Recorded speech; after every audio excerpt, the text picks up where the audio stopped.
There are coins that people walk past every single day without knowing they hold hidden power.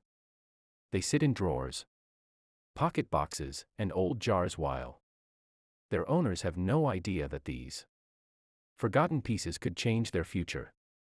The Liberty $1 coin from 1972 is one of those coins that many think is ordinary, yet the truth is, some of these pieces can be worth shocking amounts today. If you have this coin sleeping somewhere in your collection or even in your loose change, this video might turn the tables for you. Stay till the end because you will learn how valuable it can be and how and where you can sell it for the highest price. And at the end, I will tell you exactly how you can get its price from me personally and the correct selling procedure. Get ready, because this coin might surprise you more than you ever expected. The 1972 Liberty $1, also known as the Eisenhower dollar, is a special chapter in American coin history. It represents a time when America honored a great military leader and president, Dwight D. Eisenhower, and also celebrated the success of the Apollo 11 moon landing. On the front, his portrait stands strong, and on the back, the proud American eagle landing on the moon captures one of the most iconic achievements in human history. This coin was minted in large size, making it the last big dollar coin in circulation before the smaller ones came later in the decades. What makes the 1972 Liberty dollar especially exciting is the fact that it has several varieties and versions that collectors actively chase. There were coins made in different mints, including Philadelphia with no mint mark, Denver with D, and San Francisco with S for collector versions. But the real heat lies in the fact that 1972 has three major reverse design varieties for the Philadelphia mint coins: Type 1, Type 2, and Type 3. And one of these types, the Type 2, is extremely rare and highly valuable. The difference lies in the earth design behind the eagle on the reverse. Type 2 coins have a smoother outline and fewer island details near Florida and the Caribbean. If someone unknowingly has that version, it can be worth a significant amount. Some $1,972 are struck in copper, nickel-clad, while others from San Francisco exist in silver-clad proof form. The silver versions carry more weight and shine differently. Condition also plays a massive role in value. A circulated coin might bring only a few dollars, but a sharp, mint state, high-grade coin can jump into hundreds and even thousands depending on rarity and strike quality. Collectors always prefer coins with clean surfaces, sharp details, and strong luster. Mistakes or errors such as double dies, wrong planchets, weak strikes, and off-center errors also add huge value. The year 1972 continues to attract attention because it sits in an era where coins transitioned from heavy metal heritage to more modern production. Many people did not save these dollars. The 1969 Liberty Washington quarter dollar. This isn't just a 25-cent piece. It's a coin that carries history, artistry, and stories of an era that shaped modern America. The Washington quarter has a legacy that stretches back to 1932, when it was first introduced to commemorate the 200th anniversary of George Washington's birth.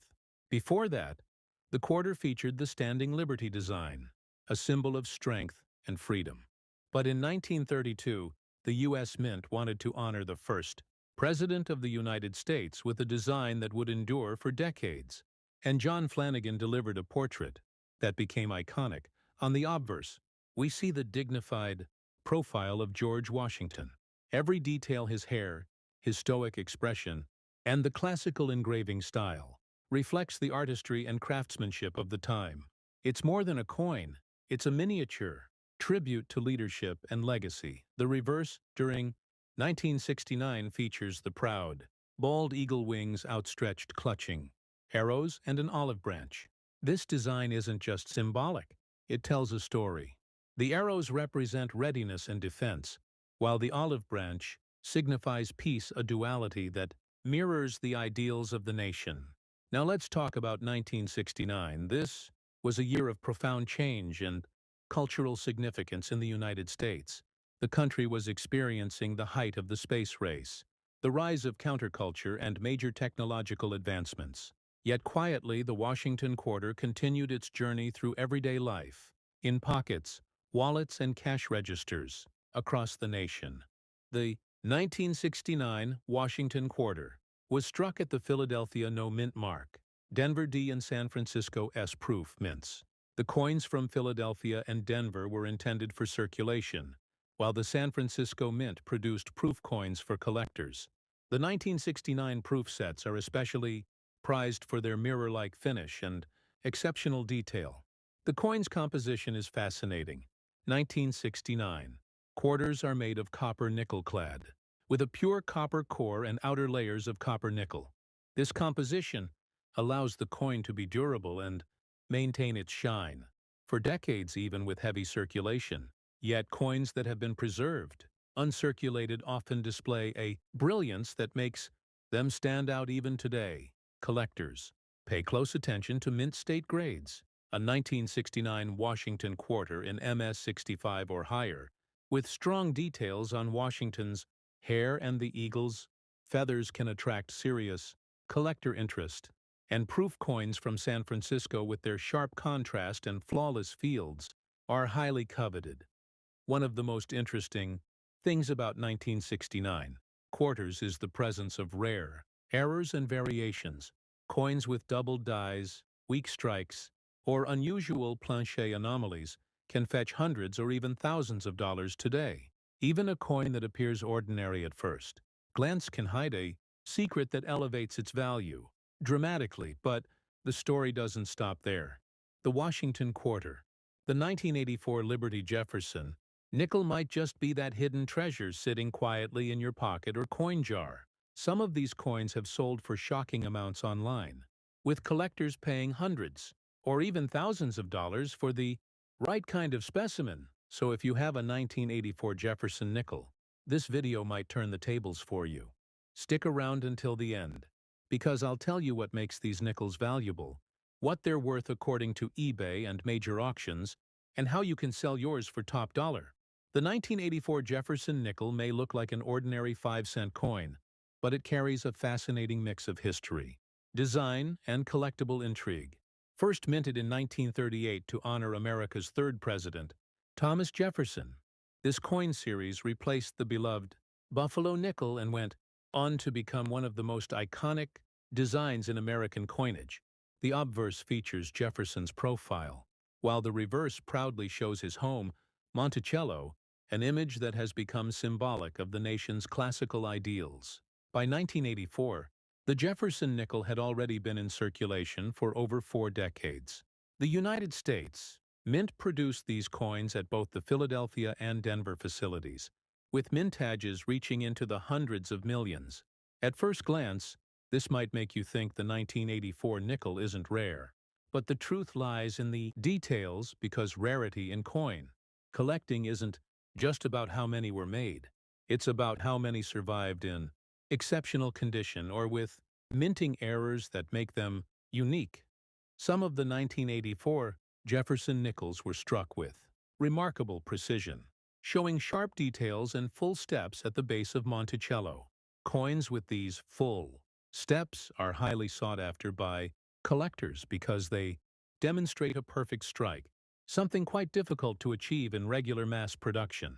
Finding a 1984 nickel with full steps and no signs of wear can make it worth far more than its face value, but the real excitement comes from errors and minting anomalies. The most famous error from 1984 is the double die obverse, where Jefferson's profile and inscriptions appear slightly doubled. This doubling, often visible on Jefferson's eye, lips, or the word liberty, has made these coins extremely valuable among collectors. Depending on clarity and grade, some examples of the 1984 double die nickel have been known to sell for hundreds, even over $1,000 in certified mint condition. According to recent listings on eBay and online auction platforms like Heritage auctions and great collections, circulated 1984 nickels, generally sell for a few cents to a couple of dollars. However, uncirculated or graded examples in MS-65 or higher can fetch anywhere from $50 to $500, and rare full-step versions or double dies can exceed $1,500 or more depending on condition and demand.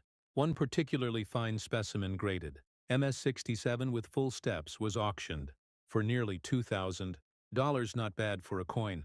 Imagine opening an old metal box or checking the back of a forgotten drawer and suddenly you spot a dusty copper penny that looks older than anything you usually see.